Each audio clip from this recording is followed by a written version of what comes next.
In today's video, I'm going to teach you how to disable and re-enable Microsoft Edge in Windows 10.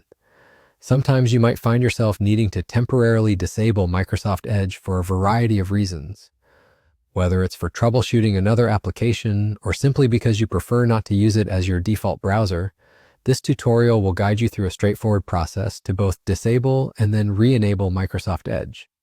Let's begin by opening File Explorer.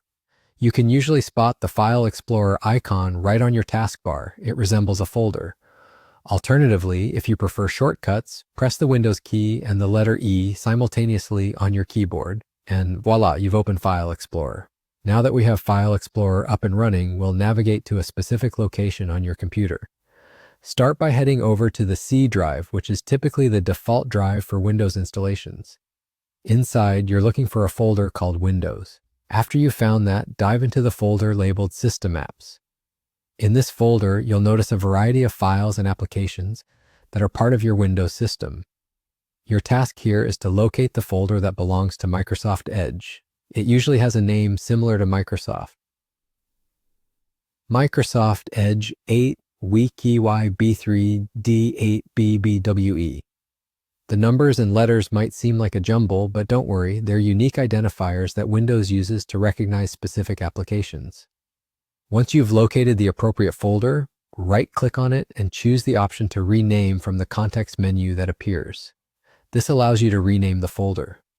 For our specific purposes, we're going to make a small but crucial modification by adding any extra word to the end of the folder's name. This change effectively advises Windows not to run the application since the system won't recognize the altered folder name. If you're prompted for administrative access, simply click Continue to Proceed. This step is essential because it gives permission to make changes to the program files that Windows uses every day. With this small adjustment, you've successfully disabled Microsoft Edge without actually deleting any part of it. This places Edge into a dormant state. Now, whenever you decide that you want to re-enable Microsoft Edge, the process is just as easy. You'll go back to the same location, C, Windows, System Apps, and locate the folder you modified. Remove the additional word you previously appended, restoring it back to its original name. Once you've reversed the renaming process, the final step to ensure everything resets correctly is to restart your computer. When your system boots back up, Microsoft Edge should operate just as it did before you disabled it. And there you have it. You've successfully learned how to disable and then re-enable Microsoft Edge on your Windows 10 PC. Thank you for watching, and I hope this guide has been helpful. Don't forget to like, comment, and subscribe for more tutorials.